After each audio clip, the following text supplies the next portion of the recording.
Welcome, everybody, to the April 23rd, 2021 AACG Meetup. And today we are lucky enough to have Aaron Shea here to go over the old, what used to be the International, the Glass49 International, which is the second one that is a Zoom presentation. Hopefully the last one, so the next one will be all together.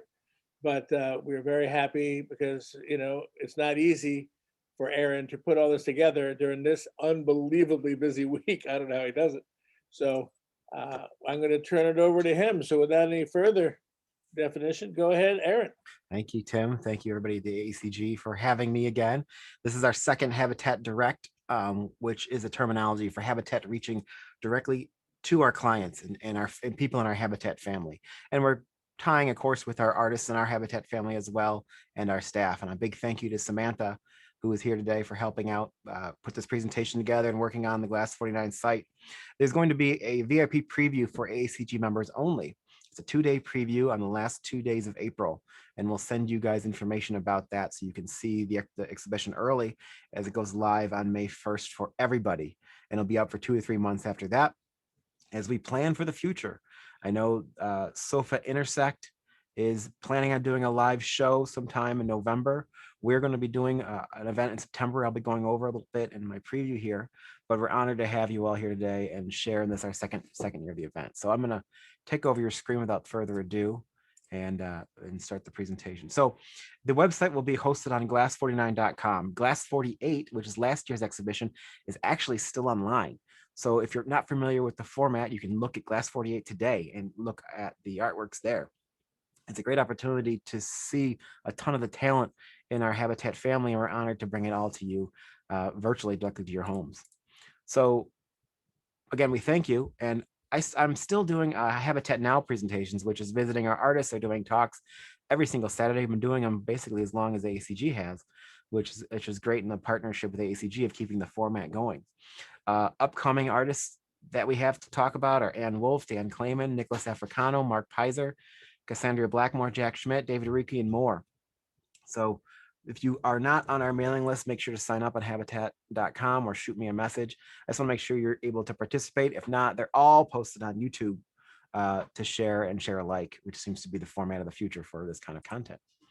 I mentioned earlier, we're going to be getting together for a physical show, and it's going to be the week of September 9th, 10th, and 11th in Royal Oak, Michigan. We're going to be partnering with some museums, putting on a whole exhibition.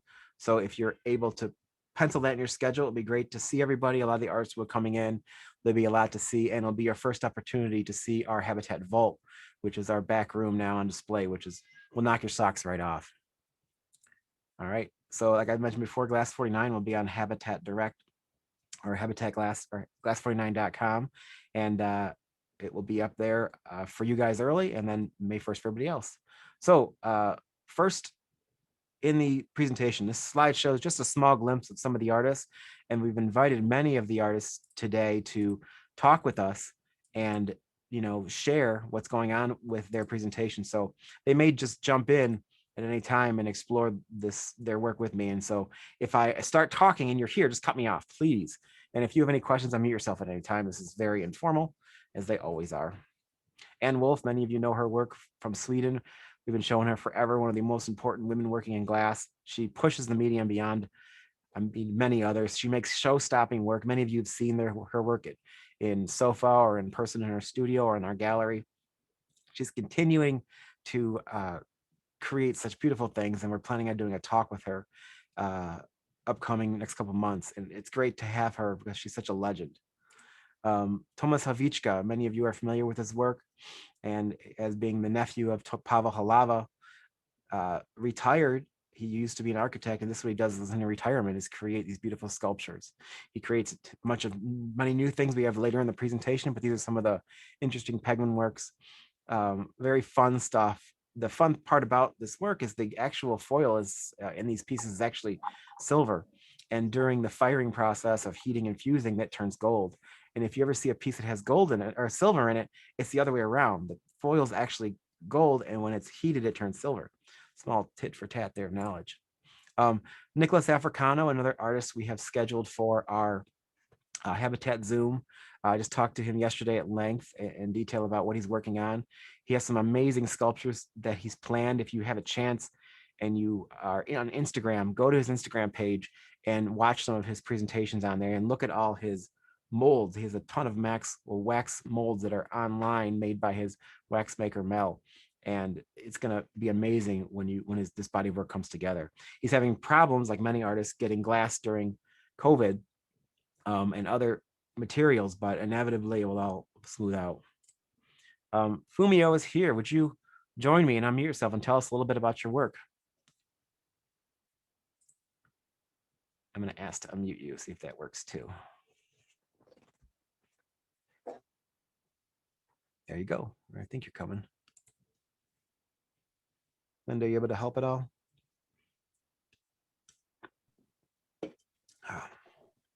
Hello. There you go. Okay.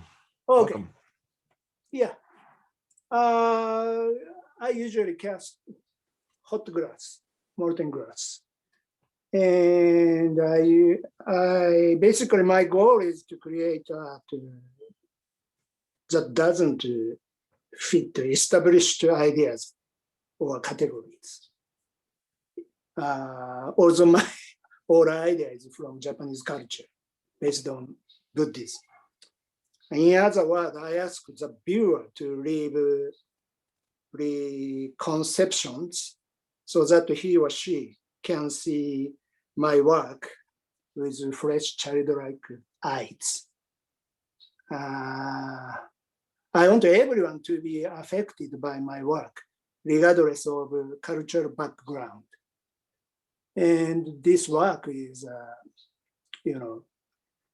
I usually use this kind of curve lines. And for me, it's kind of energy, or representing a movement of energy. And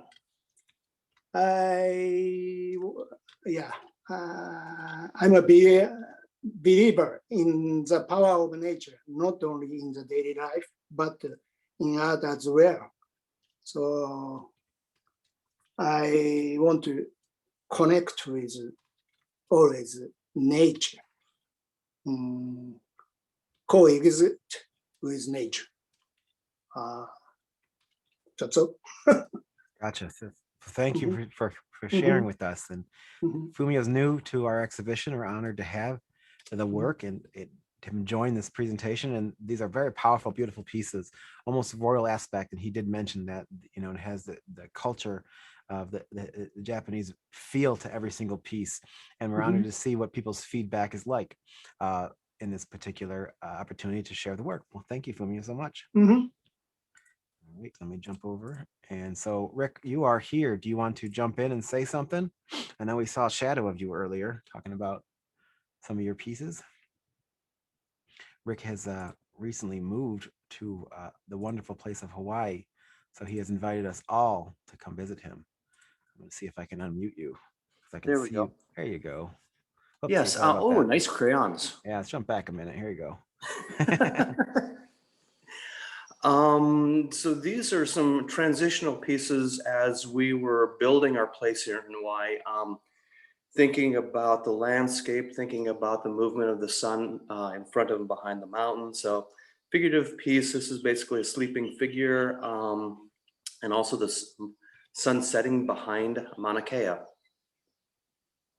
Very beautiful. You're master of casting work, and we're honored to have you in this show, Rick. And we're hoping you're enjoying your new location because it looks fantastic. Amazing.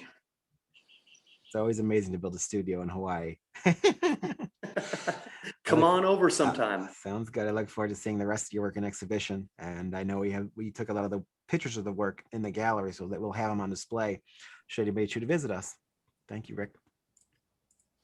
Here we go. So next is Tammy Coatsworth, and many of you may or may not know the work. We have a few pieces in the gallery we have from the artist. She's very talented and a newer artist to show. I actually discovered her work in I can't escapes his name escapes me right now, but Jim Della's book. And I fell in love with the work itself, and we contacted her to create some cool things. I saw a stack of cards made out of glass, and so she sent these in. They're all entirely glass crayons, and they're very fun and priced really well. And so I'm glad she's part of the show. Next, Jen Blazina. Are you around, Jen? Yeah, I'm here. All right. Thanks for joining me. I apologize for my outfit. We have no heat in my studio, and I've been cold working, so I'm really cold. So anyways, hi from Philadelphia in a very cold studio. This is a piece I started when I was a resident on the Gap residency in Toledo, which was phenomenal. And then I continued during this time. And what I originally do is out of lost wax, I carve the different flowers, and then I cast them, and I just made this huge garden. And I felt like in our world today, having something beautiful and bright and garden-like is very inspiring. And actually I'm working on some right now. So I don't know, I hate doing this, but so this is the original wax that I have that I modeled it from. So yeah, so, and I know that some of you just saw this work as well. So when I talked a couple weeks ago. And yeah, so cast glass, and I don't know, Aaron. Great. Well, thanks for jumping in. Thanks for showing us your cool hat. Thank you. All right. Be well. See you soon. Thank you. Merrick Brinko. So there's a couple artists that we've discovered in our trips to Europe, and a lot of them, Corey Hempson was here helping out, selecting some of the artists for this exhibition.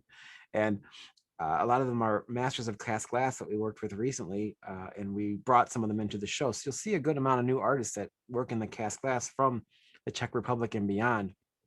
And we're eager to get a lot of feedback from people to see what their thoughts are.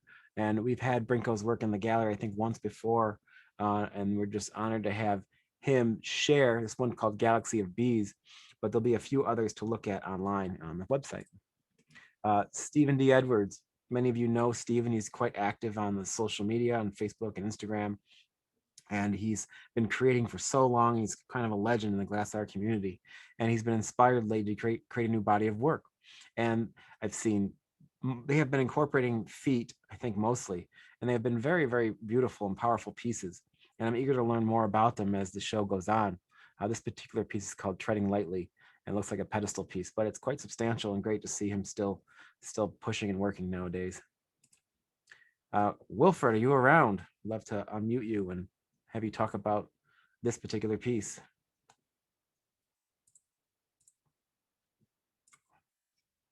You're still muted. I tried clicking you.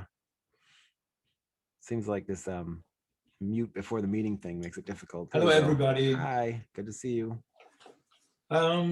This is a piece from 2021, and it's one of my cubes. And I have another one in the exhibition. It's one of the closed vessels with the convex or concave surface.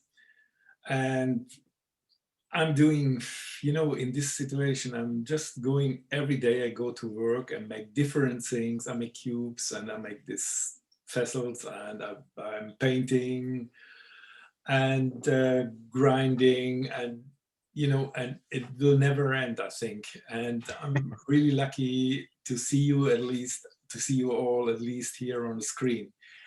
And yeah, my work, I think, and so there is nothing to say anymore. I'll jump in a little bit. Thanks there then, Wilfred, if you'll let me. He has also been doing these wall, lack for a better term, paintings, wall sculptures that are layers deep, creating different layers of depth. Can you talk a little bit about that? Yes, I made a new step in this. Aha. Actually, but it might be a little bit difficult to explain, but I just make the surface of the fifth sheet. I just in the end, when it is glued together, I made it. It was, I think, I had the idea it was too shiny, and so I went to the sandblasting cabin today, and got a very fine powder and just make a sandblasting all over the picture. And afterwards, I did a little thin film of lac on it, so it's getting back the transparency, and I like it very much. I think I have all the pictures I made in the last year. I think I have to do the same with it. But before, I will have to speak to Michael or to Peter, maybe to have a discussion about this, if I should do that, because they are all framed already. I have to put them out of the frame, get them out of the frame, and making a new process. So it will cost me a couple of weeks to do all that, because I was really into painting all that last year. Yeah. But I'm not bored. You know, I have to do, so it's fine. Everything's fine. Thank you, Wilfred. I'm glad you're still experimenting and finding some new ways to work during this time. And I'm eager to see it. If you're excited about it, I'm excited about it. So that's great to hear. Thank you. Yeah, thank you. All right. IRDS. I'm not sure if you're here. We've had a talk with this husband and wife team that I've been creating and sculpting, and they work in cast glass as well as laminated and polished in glass. And we've done a great amount of commissions via after our Zoom with them, with people who have been collecting their work for 30 years, who I didn't even know they were around that year, 30 years ago, and their work today. And they have a real amazing grasp of color. And we're honored to have them in this show with some new work. And yeah, you know, I'm looking forward to you for all seeing them. Andre Jacob, we've done quite well with Andre's work in the last 2 years. And these are some of the works you have to see in person to really get the idea of the depth of the color and of the work. And they're magical and they're mysterious. And people ask me how they're made. And, you know, with my education, I can kind of get an idea of guessing, but this work, along with work by Peter Borkovic, it's hard to describe it. And so I use the old smoke and mirrors term that Mark Pisa used to use, but they are just stunning castings of glass that are just beautiful. Steve, I know you're around here somewhere. Would you come and unmute yourself and talk a little bit about this piece? Hi, everybody. This piece is called an Imaginary Quartet. And a long time ago, I saw a video of an orchestra that was put together by people who were playing in different places all around the world. And they got together by the internet and played together. So I got an idea that I would like to put together an imaginary string quartet of some of the most famous musicians at their instrument, but who could have never played together because they lived in different eras. And the two violinists in this case are Antonio Vivaldi and Nicola Paganini. The cellist is Pablo Casals, and the viola player is Paul Hindemith. And the music that corresponds to each figure is something that each one of them wrote. This piece, I made it a few years ago, and currently I'm working very hard on two large installation pieces for my show at the Fort Wayne Museum in September, which will ironically open the same night as the Habatat show. Yeah, to the same. Yeah, you'll be open at night. We'll be open probably during the day, so we're gonna Zoom over and have a chance to visit you and see the exhibition. I'm sure we'll figure that all out. We have plenty of time. Right. Thank you, Steve, for being here today. Beautiful work. I'm glad to get a little lesson about this piece because I needed to know more myself. Thank you. Joseph Merrick, this is another artist in the Czech Republic. We've had the work on display in our Glass Coast Weekend show we did in 2020, which was the last thing we did before COVID hit. And another artist that we're honored to have in our family. And if you like the Czech glass form, this is one artist you should really consider. This work behind me, which is not really behind me, Kathy Mulcahy, she has been overcome. she has overcome some of her health issues. She had hurt her wrist and had to go to some therapy. And in the process, she was able to make this piece, which I find quite stunning. It's quite large at 96 inches wide. Museum quality piece. We've done a couple commissions with some people recently with AACG members of her work, and she's still creating today. So we're honored to have her in the show. Barbara Nanning, many of you know her work. Her work comes with some gloves that says, "Do not touch the work." It's always fun to see what she creates. Beautiful, powerful pieces by an artist that's well known in the glass art community. We're eager to see what she has in the show, like many of you. And if you have her pieces, you know how beautiful they are.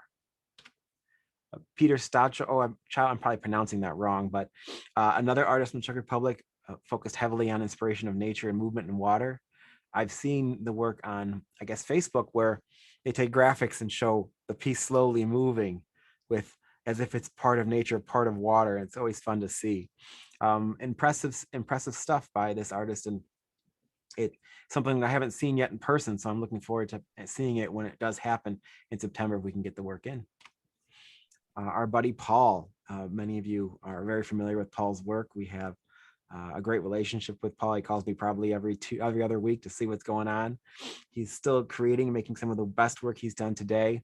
He has a whole new process that he recently developed where he's able to core people inside of his objects in the center of his paperweights, which keeps them from moving around too much during his process of encasing. And I'm honored to have him in our family and working with us today. Tim, are you around? I know I saw you a minute ago. I am here. All right, great. All right, so I'm going to admit I cheated a little bit here. This is a Photoshop of a piece I could do and would do. But if anyone's been following me or Michael on Facebook, Michael Janis, who shares the studio with me, we have 3 major public art pieces. Plus, we also have we're each 3 commissions behind a little bit. But so it's all I would say to people, if they're interested in anything, we are more than happy to commission one of the walls you see behind me or any of the pieces. We've just been so busy that we couldn't, although I am getting I got some great pieces coming up for the 50th anniversary show, which is where I'm putting my energies, Aaron. And one of them is with Claire Kelly in this room. I won't tell what that is, that's a secret, but there's a lot of great pieces for that show. So on this one, I just had to cheat just a little bit. So sorry. It's a beautiful piece with lots of potential. So worry not, Tim. Don't apologize. Great stuff. And then we also still have a wall available in the gallery, which is a stunning work. That's true. If you happen to be in the Royal Oak area, come and see it. It's on display. We've just reorganized the gallery recently, so we're getting ready for a local exhibition for people to come in and see the show. And obviously, you're all invited. Margit Toth, an artist from Hungary. We've shown her, I would say, probably 30 years. She's still working on some beautiful things. This piece actually sold already. I had a client email me and say, I'm looking for Margit Toth. And I happened to get this picture the same day and sent it off, and it was already sold and shipping directly to the client. So a lot of the works in this exhibition are still with the artists. And I've heard from a lot of artists that there's a lot of work in their studios available because of COVID. They don't want to have stuff sent out until the world's back together. Because of that, we're able to ship work directly from the artists to the clients, which is great. And then I've always loved to see photos once the works have arrived and installed, because it's part of the whole story. And we advise people to, when you get these works, make an event out of the opening. Invite people over, family or friends, pending the pandemic, and open them up, have some wine and make a great time of it, because it's such a fun memory every time a piece arrives that you really, really enjoy and want to share with everybody. And I think it's a great idea. Anna Gibson, I don't know if she's here, but she might be, creates work with recycled glass. She's very popular with younger people, huge Instagram following, able to take glass from bottles or recycled TVs. She's all about taking it and reusing the glass to make her Lego forms. And we've sold a good amount of these, believe it or not, because it's kind of this one's made of recycled car windshield glass. It's kind of a new way of collecting glass in a way that people can identify with. It's almost like the Not Grandma's Glass style of making art. And she's been very popular. And I've had teenagers come into shows, and we were in Chicago. We had 3 or 4 of her pieces want to buy one because they were priced so well. But it's great to see that reaching a community when they're younger that will possibly lead to future collectors. Claire, you are here. I saw that. See if you can mute yourself and join me. I can find you too. Can I you hear me? Yep, I can hear you now. Hi, Erin. Good to see you. Thank you so much for having me in the exhibition. This is be my second time showing with Habatat, and I'm so happy to be included with such prestigious and just mind-blowing artists. So I'll just give you guys a quick introduction to my work. I am a glass blower and cold worker, and I've been working with glass my entire adult career. And then had a little bit of a what I'll call a self-induced sabbatical, where I went to work for Tutsinski for 10 years. So I lived in Providence, Rhode Island, and worked for Toots, and took a break from making my work for a while. And then when I decided to put my feet back into the glass making world, this was the work that I started to make. So I make these very sort of precious little vignettes of animals and landscapes. And a lot of the work it's obviously blown, but also very pattern and cane driven. So I do a lot of work with cane making and making these kind of mosaic pieces. That's very, very much a signature of my work. And so there's a lot of process driven stuff, but in the end, I think that the work just brings like a real joy and lightness to these sort of troubled times that we're in, both environmentally and now physically. So I use my work very much as a point of reference for my for mental health, and to try to keep our chins up during difficult times. So it's very much an art therapy outlet for me, and I hope I've had plenty of people tell me that my work was really joyful, and that they like talk to the little animals and stuff, people who have my work in their homes. So I really love hearing stories like that. It's just really wonderful. So thank you again for having me. And I'm looking forward to getting to know more people out in the Habatat world as we get to see each other. So Great, Claire. Well, thank you for being that'll be nice. here Thank today, you. and thanks for being part of our family. And she incorporates colors. I've seen her do all kinds of animals and nature forms, and they always bring a smile to people's faces. So thank you again, Claire, for being here today. William Carlson. So some of the work we have in the show is from some of our inventory secondary market work. I know William Carlson has work in our gallery, but via the secondary market, and some from him alone. We wanted to show some pieces from the vault that would apply that we can put in this show too. A beautiful example of William Carlson's work. We just sold one yesterday via auction. We had another one sold out of the Belkin collection before, but we have this last one left.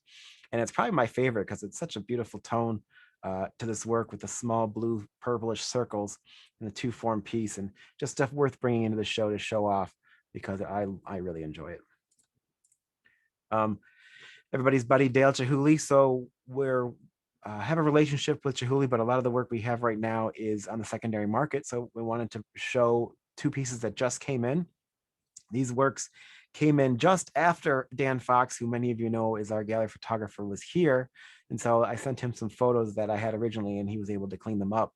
And this work is quite impressive at 24 inches tall, on sale from a local collector here in Detroit. And it's just a beautiful ikebana that we now have available. And the same seller is also selling this C-form piece by Chihuly. And there's such a demand for Chihuly's work because it's a great place to start collecting. And I'm glad for that. And once people start collecting glass, they start to find out what they like more and dive into some other artists. But it's a great place to start. Beautiful things and great work.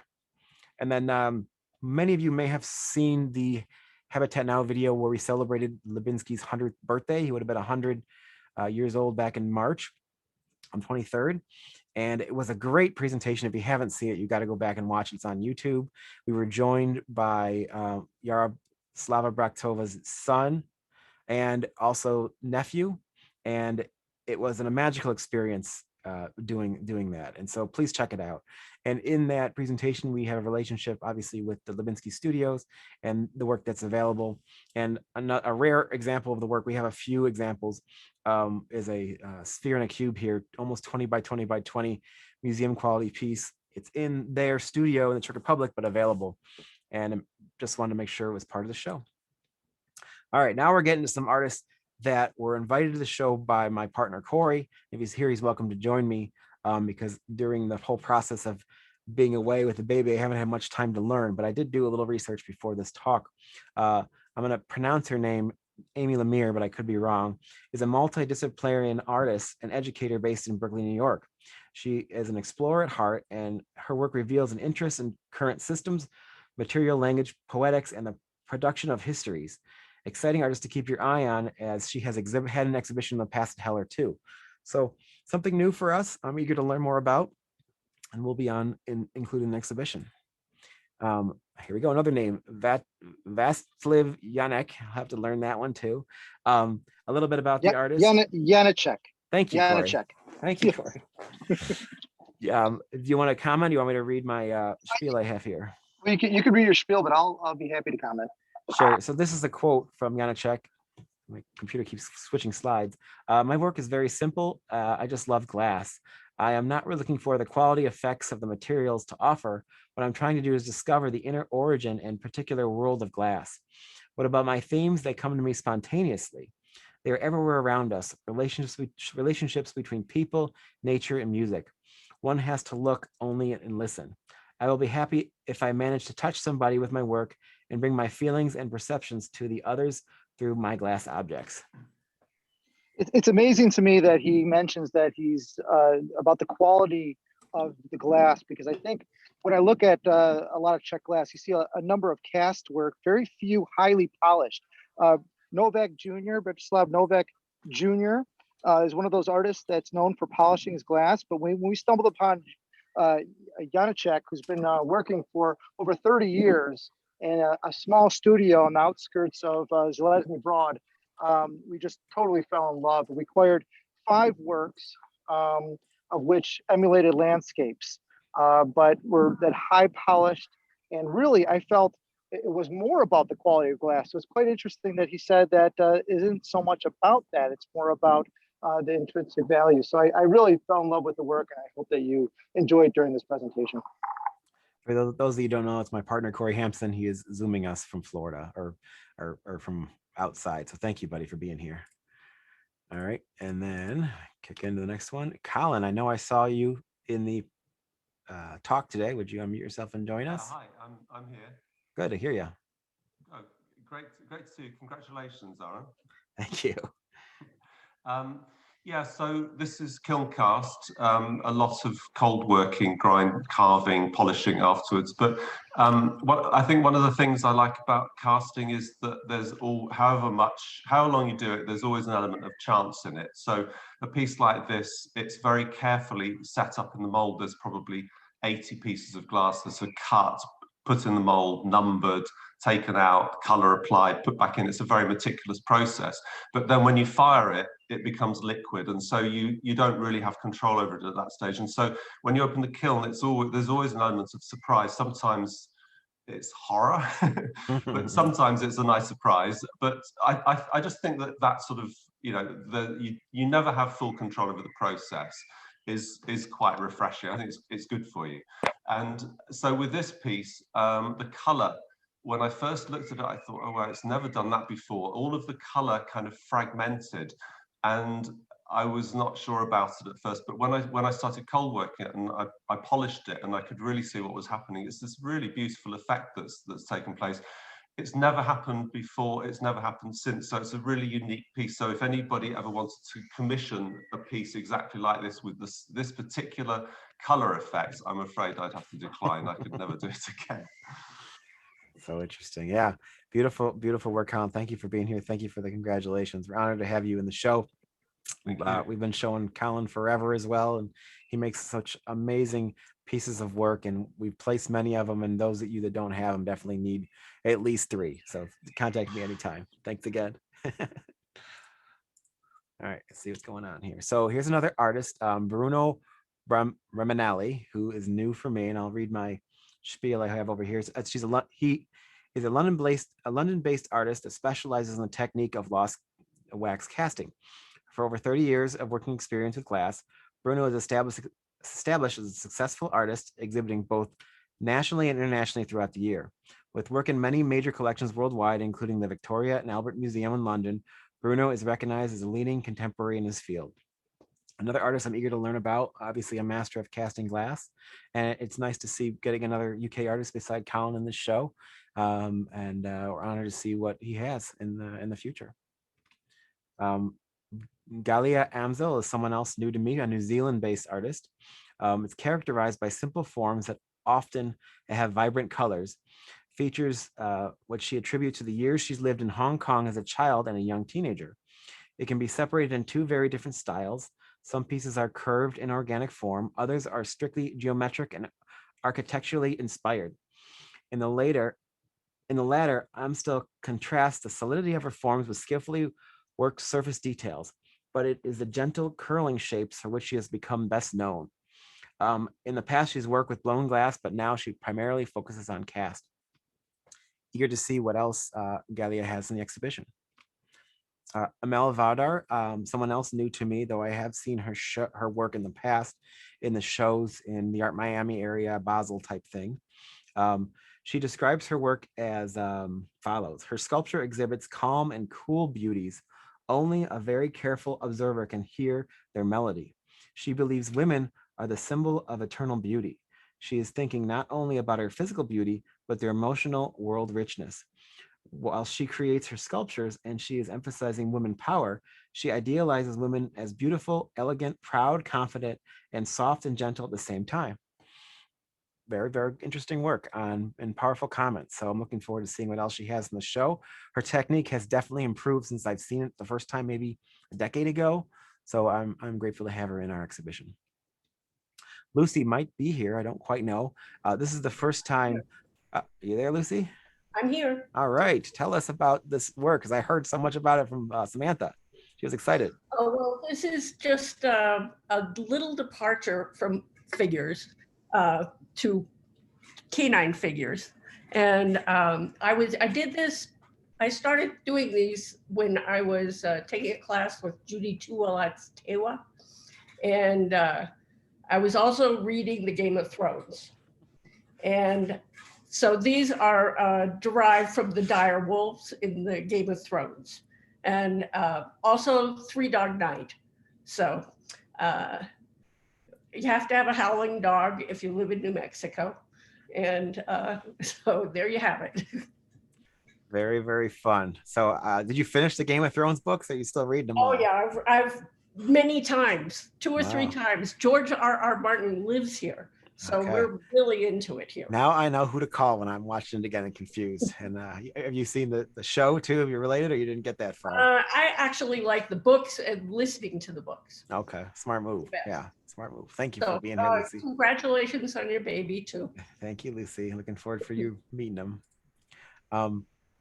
Ivan Mars. So Corey can jump in on here. He has a numerous collections, and he takes a long time to make work because he makes very little each year. Ivan is a perfectionist. Ivan Thank Marish. you. Ivan Marish. Thank you, Corey. He is a perfectionist. So if something is incorrect in the casting of his work, he does it again and again and again until it's perfect under his own opinion. Each work is mysterious and immense and is often celebrated, though hard to acquire. You're welcome to jump in, Corey, with your comments if you have any. Or not. Ivan Marish was a student of Stanislav Lebinsky and Yaroslava Brechtova. Stanislav Lebinsky, Professor Lebinsky. One of his best students. Other students included Vladimir Klampar, as we know.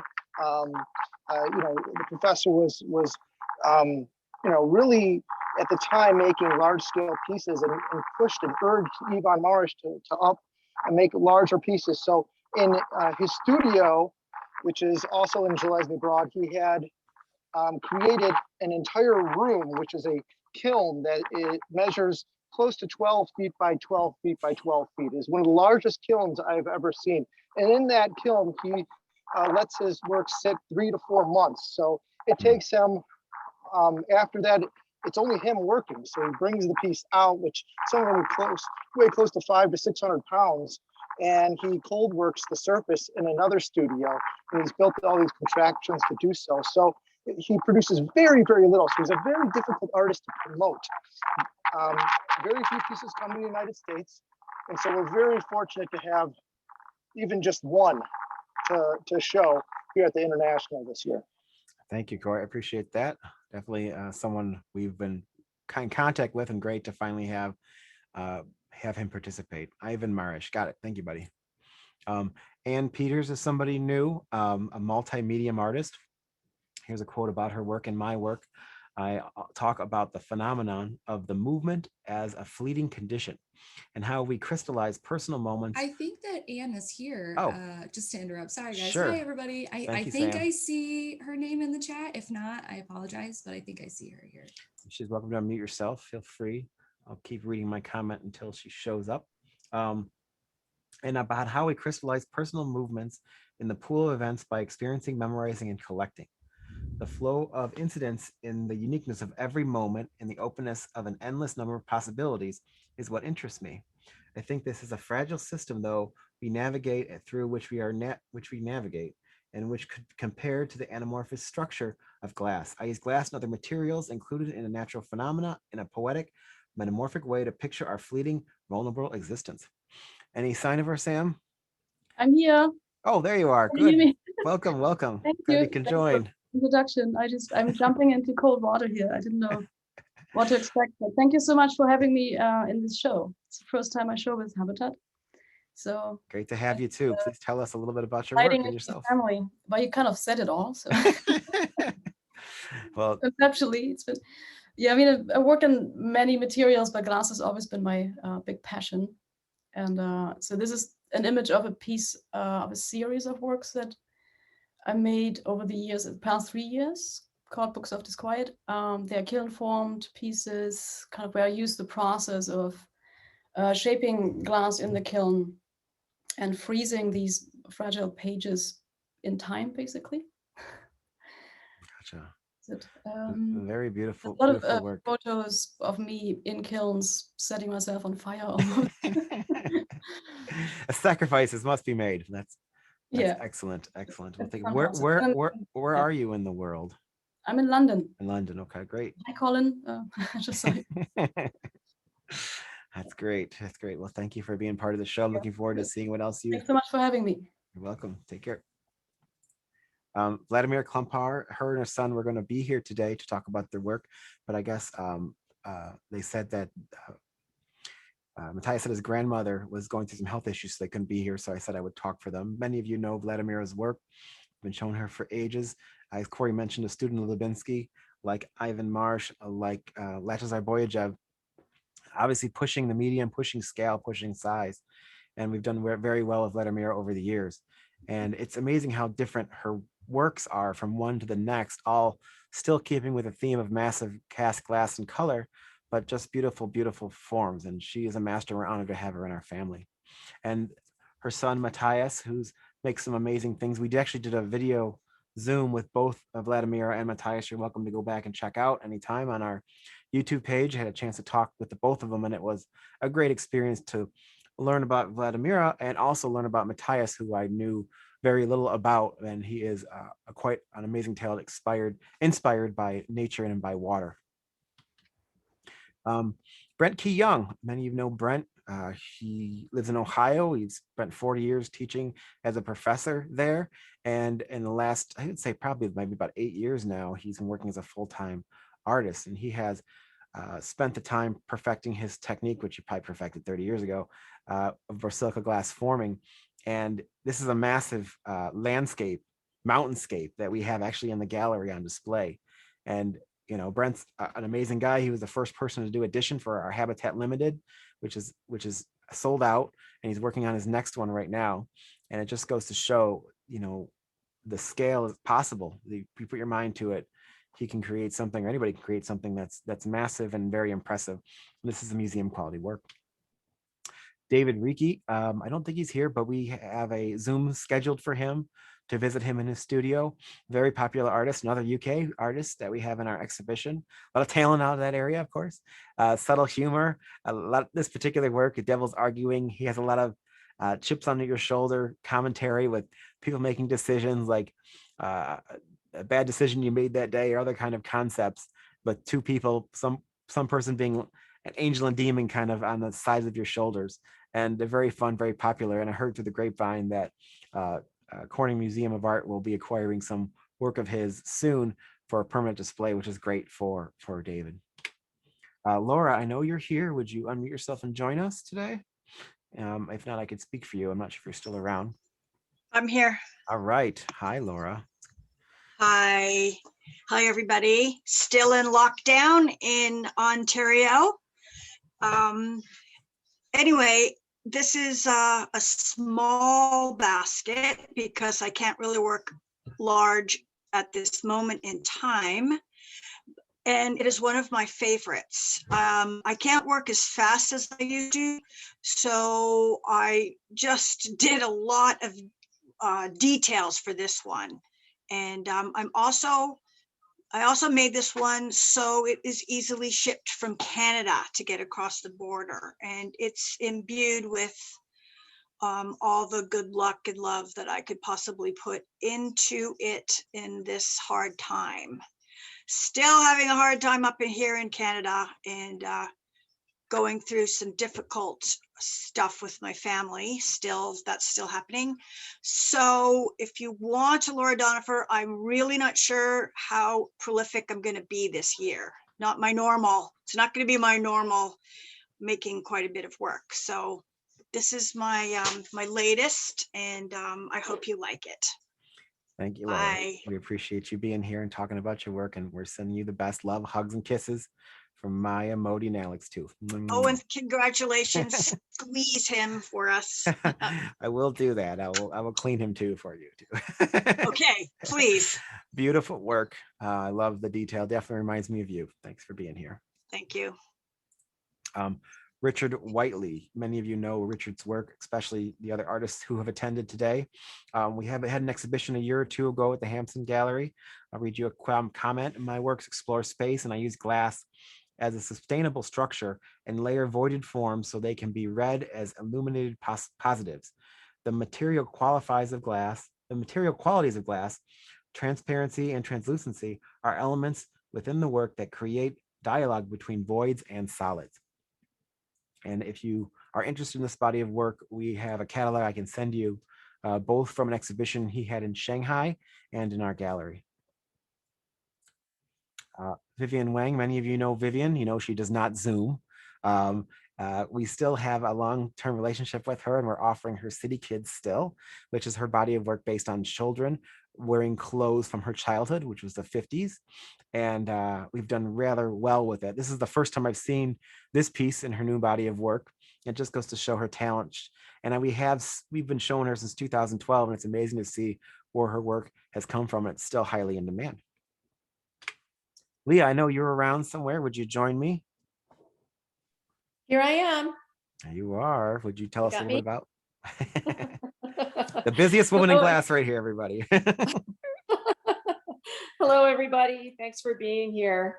For this exhibition, I asked them to feature these pieces this little series that we titled Distant Dreams, because as I was reviewing them, it really struck me that from time to time as artists, we may find that we made pieces a little while ago that actually are more relevant to the present than they were when we made them. And I really felt this way about these pieces. And in particular, we were really thinking about time and moving through time on these pieces. And I'm always thinking about the stories that humans tell, how we communicate stories. The figure is really important to me, obviously. It's what I make, but it speaks to what separates us, I think, really at the core from all other species on Earth is our ability to tell stories.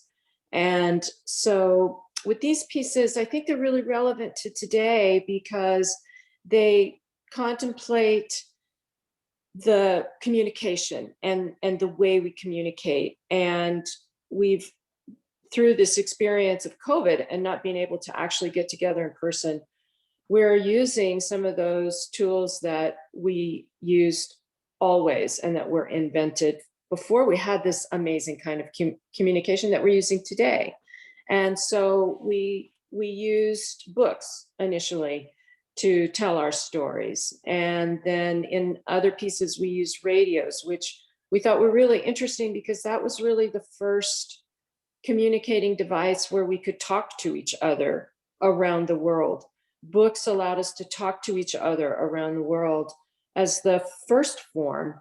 And so I find that really relevant to today. We're having to use those tools again because we can't get together.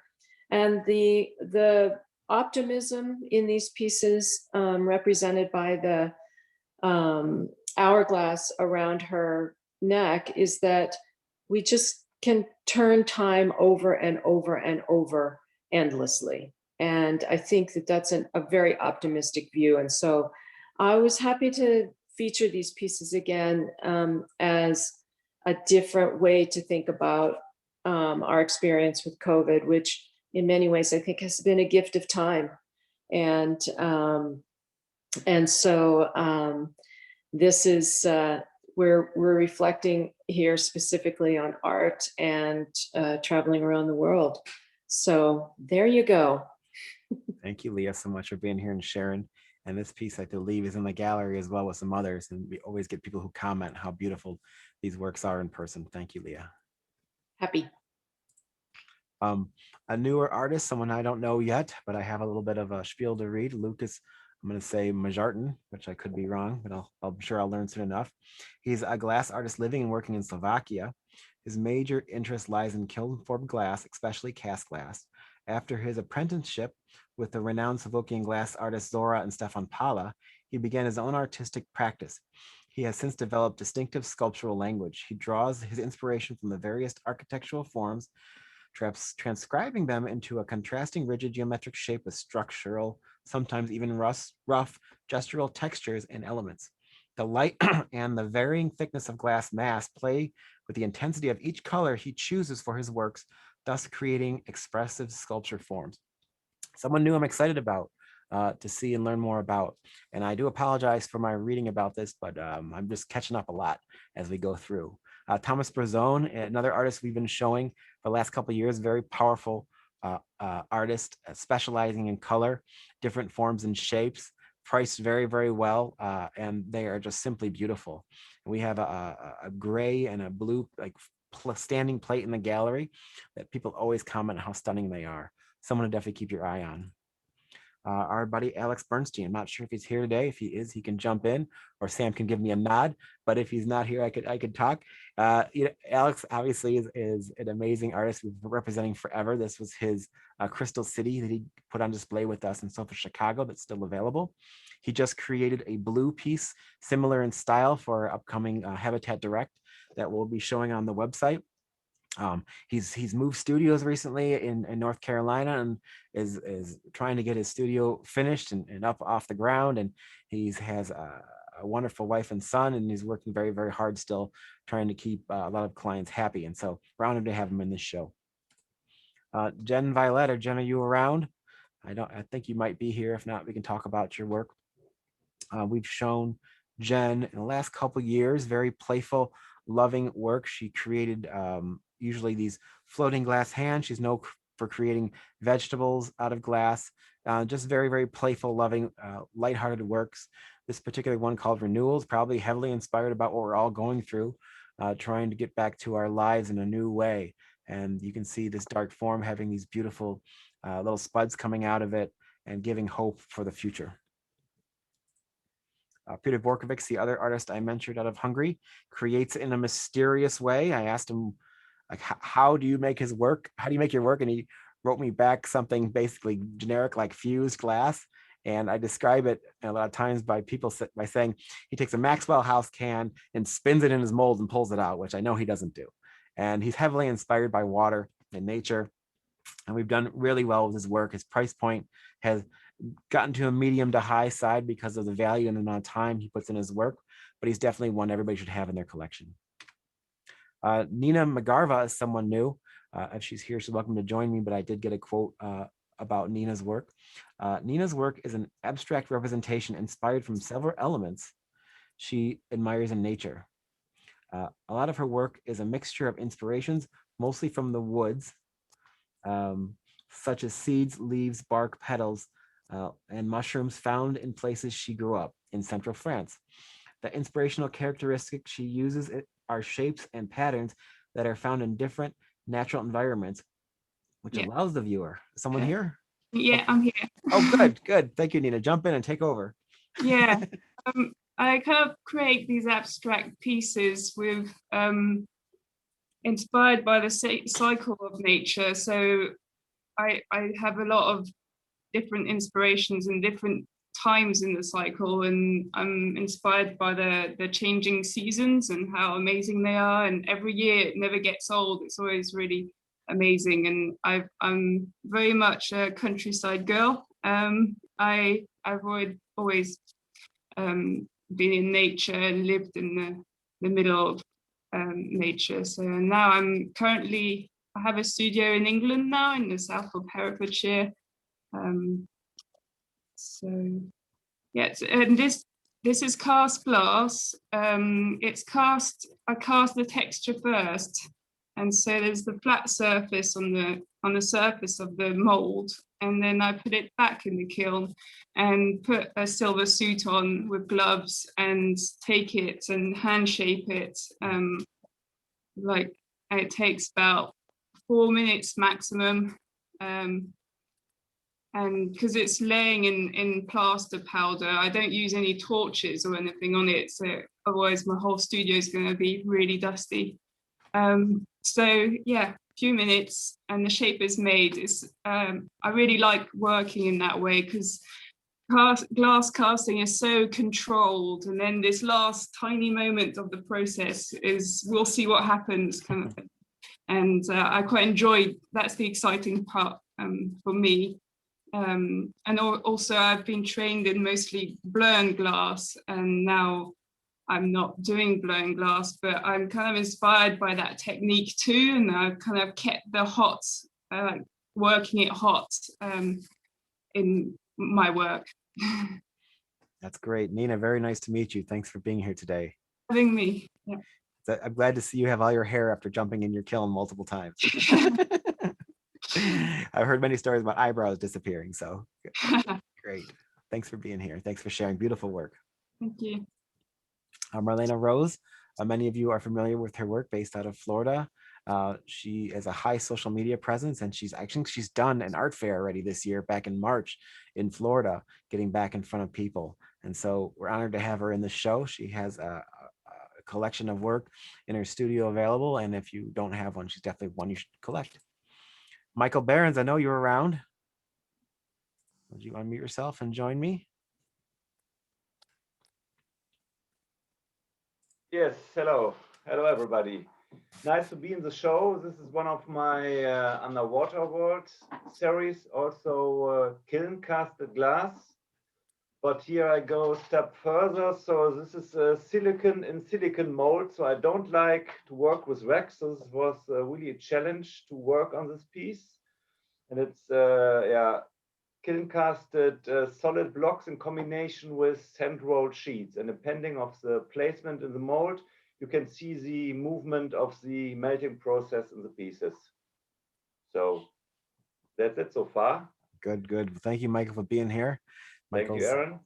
Michael's one of the hardest working people we offer in our Habatat family. We've done rather well with his work, and he's definitely one to have in his collection. Sab mentioned to me that Bruno is back in the room, and I'll scroll back to him so he can talk about his work. If it's available, feel free to unmute yourself, Bruno, if you're around, because I want to make sure we have a chance to talk to you about your creations. This whole thing is not in alphabetical order, so give me a second. There we go. Hi there. Sorry I was late to the show. So thank you also for showing my work. I'm very privileged to be part of that. The work that I make primarily explores the relationships between light and material using sort of form and color. and all the sort of various wide-ranging ways that those relationships interact together. My work's all cast in a kiln, and this piece is made of 4 separate pieces of glass that are all cast, finished, and then assembled. So, yeah. Well, great. Thank you, Bruno, for being here. You Thank get to you. see your presentation in the show. Thanks again. All right, so let's jump back to where we were. New artist for the show, Simone Crestani. Is he around? If not, I have a small spiel about, I admire nature. It fills me with awe and inspires me to give form to my works. I am an artisan first before being an artist. Glass working is a complex technique that requires years of study and extreme dedication. I was fortunate to learn this technique when I was still young. Glass chose me before I had any idea of what I was to become. So someone very interesting. And I checked out the website, some beautiful, beautiful works. Looking forward to seeing what's on our page. Tomas Havlicka, many of you are familiar with Tomas. We showed earlier the penguins. This is a different body of work, something totally different. Eager to see on the site. Shelley Allen couldn't be here today. Many of you know her work and she worked with William Morris for many years, creating animal forms. Some beautiful, beautiful things, and we'll be able to show you on our website. Dean Allison, he's in our Not Grandma's Glass show. He's finishing up a huge commission he's been doing for the last year of a full-bodied figure. So we're using works from our inventory for the show for Dean. I spoke to him. He's putting together a plan for our show in September. We're a big fan of him and his work, and we're honored to have him in our family. Paul Schweider, another artist based out of UK, a big fan of his blowing and carving technique, as a master of the material. We've done really well with Paul's work over the years, and we are honored to have him in the show. Oliver Lesso, another artist from the, I believe, the Czech or Hungarian era, focusing on the cast pure form of work, magical things, lens-like and others. And I'm sure there's a lot more details I can go into, but I just wanted to give a small taste of what's in this exhibition. Emily Brock, many of you are big fans of Emily. She has been off the radar for a little while, dealing with some family issues and some health issues. So we're incorporating her in our show, and hopefully going to get some new works from the studio in the next couple of months here. We're sending our love to Emily and hope we have a chance to speak and talk with her more soon. John Kuhn, many of you are familiar with John's work. He has a couple of treasures that we will be sharing in this exhibition, and some unique pieces, some of the cube stuff. So just some beautiful things that we'll have from John Kuhn's studio. Davide Salvadore, he's been doing these plate works as of the last year, focusing on color and translucency. I have some clients who are interested in these for installations in their home. So we're happy to see Davide creating in a new form, something stunning in tone, definitely recognizable with the carving and the blowing that Davide is so well known for. Peter, I know you're here somewhere. We're gonna mute yourself, please, and join me.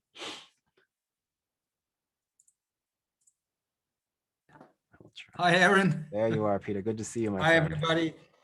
I don't know how you do it, Sarah and you, but you got three most adorable children. They're absolutely so adorable. They touch my heart every time I see a picture of them. Thank you, Peter. So Thank you. congratulations. And then, well, this is one of my my vibration series. I've talked about this before. You will all see them sooner or later, I guess. I hope, because they're still in Europe right now. Everything is vibration, everything is energy, everything is life. I could talk to you about the philosophy behind it, but I just I feel a lot like this thing being swung left and right, because I just moved studio and I'm still trying to, and house as well, still trying to get my bearings together. But I just want to use a short moment just to say hi to Corey. I watched Corey and Ferd having their dialogue yesterday about the artists and the artworks that were present in your auction. And for the first time, I actually wished I had a piece in that auction, just so curious as I was to hear what they would say about me. I thought we love you, Peter. Oh We man, love your it work. was, Come on. it was so fun. I so loved it. I hope many of you saw it. I couldn't see the work. I just watched these two gentlemen dance together, father and son. I just thought it was brilliant. Sorry Yes. about this. Thank you, Peter. worries. That's Thank a you, lot guys. of fun. Thanks, Peter, for joining. Yeah, when we do these live auctions, there's an opportunity for Corey and Ferd to interact and discuss the works. And with their expertise, it's something no other auction house can offer. And so it just gives a small touch of importance to every single piece and to the artist on the secondary market. So thank you, Peter, for bringing that up. It's just something fun and different. David Hutchhausen, many of you are aware of David and friends with him over the years, creating beautiful sculptures. We have a good selection available in the gallery, an important part of every glass art collection. Definitely need at least one. Martin Blank, I've been talking with Martin consistently for the last 3 or 4 weeks, checking in on him. He's been, in Seattle. He's been working hard in the studio. He's just finished like a giant commission recently. So I'm honored that he's still kicking butt in this day and age and keeping busy. Some beautiful hands he created, pushing the medium, just like a lot of our artists do. He's a true friend and part of our family. Thank you for being part of the show, Martin. I'm sure you'll watch us later. Ekin and Joshua, they are a couple of artists. We started showing them first in our show in Florida, in our, I think our Splash show. And they have been very successful in demand. And man, their techniques are improving every time I see them. I do believe they're here, Aaron, to They interrupt you. said they had some digital problems, so I'll keep talking unless they want to jump in. No problem. We just got 3 or 4 pieces in the gallery from them that are on display that will knock your socks off. They're still priced insanely well. These two are going to be powerhouses in the future. We're honored to have them. Lachazar couldn't be here today, I don't think. Longtime member of our family, another student of Lubinsky. He offered recently his first Habatat Limited that is very, very close to selling out, if not sold out. A true friend of the gallery, making some beautiful, beautiful works, cast glass forms, master of color. I own a piece similar to this in red in my personal collection. I do not have it at home yet because of the whole house is baby dome, but inevitably I will have my piece on display here to enjoy. Michael Janis. Michael, are you around? Yes, I am. I am here. My workspace is right next to Tim, so I just borrow his. It's great to be part of the show. This piece is from one of my series that was actually made for the show the other year, but it's part of an extension of an abstraction of portraiture, and we're trying to deconstruct it into different kind of feeling and a different quality than a straightforward representation. I wanted to have something that kind of draws you in and asks kind of questions about the person that you're seeing and what their story is. And that's what I like to do with all of my portraiture pieces, where it's a little bit more compelling than just a straightforward figure study. Thank you, Michael. I have a piece of Michael's that I bought for my wife for her 40th birthday that we love. Again, not out of the box, but someday soon. Thank you, Michael, for being here. We're honored to have you in our family. Peter Horace. So this is a maquette piece. Peter went back to his entire body of work and made small versions of every piece he's ever made. And we're going to be developing a website just to offer these. They're all priced really, really well. They're about 12 by 12 inches. And it's something that's really exciting. That'll be part of our limiteds that we'll be able to offer, but it's just something exciting that we wanted to include along with his unique work. This piece called Sphinx we just got recently via email. Beautiful color and tones. You can see on the edges where it starts to get light. That's the glass slowly fading away as the edges comes to the edge. So it's all the same color glass, but when it becomes thinner, the color slowly fades. Peter Botas, another artist that we've been representing for a while now, and I believe we've done really well with the work, exploring color and tones and angles and laminated glass, and it's very in demand. We see him all over social media too, someone to follow, a master of the material, and we're honored to have him. Our buddy Albert Young here in Royal Oak in Detroit, Michigan, still working hard. Albert has been dealing with some health issues as of late, but he's a true friend of the gallery, and we're a big fan of him and his work.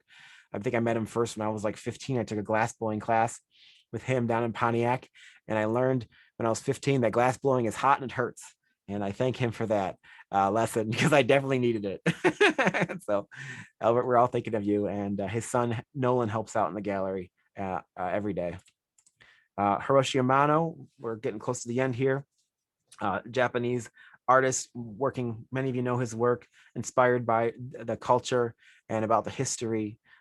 Beautiful, beautiful pieces by Hiroshi, and we're honored to have him in the show, one of our best sellers. These are, again, works that would be better to see in person, but we have a few in the gallery should you be around. And I think this wraps up with Siegler. We recently got a collection of work available in studio, and many of you are familiar with his lenses or his orb forms or eggs, and this is a different body of work. These rectangles, which is something new and different from Siegler in his purest glass form. And so we're honored to have Siegler in the show, and we'll be inviting you all to the Glass49 website. So that wraps up our presentation, and we are honored to have you all join us today, all the artists, all the clients, and our staff. A big thank you to Samantha at the gallery for helping put this together and working on Glass49. We will be emailing out a password to everybody when it gets closer to the VIP days for the Glass49 website to show you the presentations. And we're here to answer any questions you may have, and it'll be up for the next couple months. It's going to be really exciting. We worked very hard. All of our artists have worked very hard, and we're honored to have you all join me here today. And I appreciate it 110% from our family, from our friends, and our whole Habatat family. So thank you all for being here today. I'm going to stop sharing my screen now. I wanted to quickly show you the Glass49 website. It looks like this, but you'll see more when we get the whole website up and running by the end of the month. So it's a small teaser right here for something that's going to be very exciting very, very soon. Well, thank you so much, Aaron, for sharing that with everybody. Thank you all for coming, and it's great being able to hang out with all the new artists, plus the old family members here in this giant dysfunctional family we call Glass. And we hope to see you next week with the AACG Zoom. And thank you all for coming. Thank you. Thank you, Tim. Thanks for making this happen, AACG. Bye, Marilee. Bye, everybody.